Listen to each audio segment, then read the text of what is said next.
Hi friends, welcome back to RSV videos. ఈరోజు పచ్చి కొబ్బరితోని ఎలా చట్నీ చేసుకోవాలో చూద్దాం.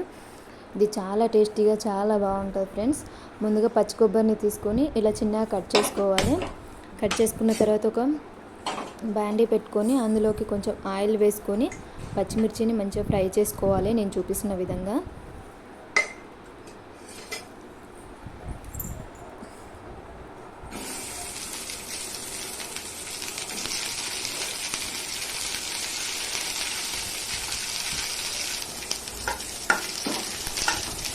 ఇలా మంచిగా ఫ్రై చేసుకోవాలి. ఇవి మంచిగా ఫ్రై అయితేనే టేస్ట్ చాలా బాగుంటుంది ఫ్రెండ్స్, లేకపోతే చేదిగా ఉంటుంది. తర్వాత ఇందులోకి ఒక కప్పు పుట్నాల పప్పును తీసుకోవాలి. పుట్నాల పప్పును కూడా కొంచెం వేయించుకోవాలి, టేస్ట్ బాగుంటుంది. ఇవి మంచిగా ఫ్రై అయిన తర్వాత ఒక మిక్సీ జార్ తీసుకొని అందులోని వీటిని వేసుకొని మంచిగా మెత్తటి పేస్ట్ లాగా మిక్సీ పట్టుకోవాలి. వీటిలో తగినంత ఉప్పు వేసుకొని కూడా మంచిగా మెత్తని మిక్సీ పట్టుకోవాలి. మిక్సీ పట్టుకున్న తర్వాత వీటిని మంచిగా పోపు పెట్టుకోవడమే. ఇంకా ఒక ప్యాన్ తీసుకొని అందులోకి 1 టీ స్పూన్ ఆయిల్ వేసుకొని రెండు ఎండుమిర్చిని వేసుకొని తగినంత జీలకర్ర, ఆవాలు, మనకు నచ్చిన పప్పులు మినప్పప్పు, శనగపప్పు వేసుకొని కొంచెం లాస్ట్లో కరివేపాకు వేసుకొని పోపు పెట్టుకుంటే అయిపోతుంది. ఇంకా పోపు అయిపోయిన తర్వాత వీటిని పచ్చళ్ళలో కలిపేసుకోవాలి. ఇంకా చూడండి సార్,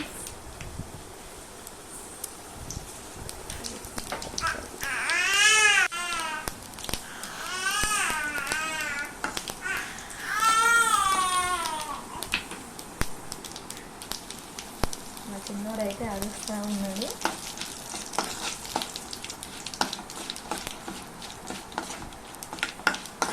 ఇలా చక్కగా పోపు పెట్టేసుకొని చట్నీలో కలిపేసుకోవాలి. ఇంకా ఇది చాలా టేస్టీగా ఉంటుంది ఫ్రెండ్స్ పచ్చి కొబ్బరి. మళ్ళీ పచ్చి కొబ్బరి తినడం వల్ల ఆరోగ్యానికి కూడా చాలా బెనిఫిట్స్ ఉంటుంది.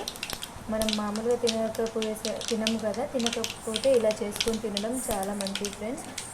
పిల్లలకు కూడా ఇది హెల్త్కు చాలా మంచిది పచ్చి కొబ్బరి.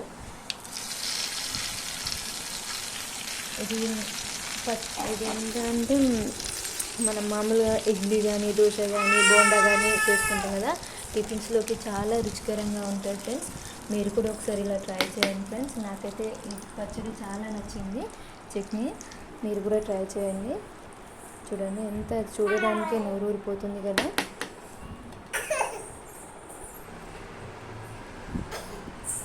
చాలా టేస్టీగా వచ్చింది ఫ్రెండ్స్. మీరు కూడా ట్రై చేయండి. Thank you for watching. Please subscribe, like, share. Bye bye.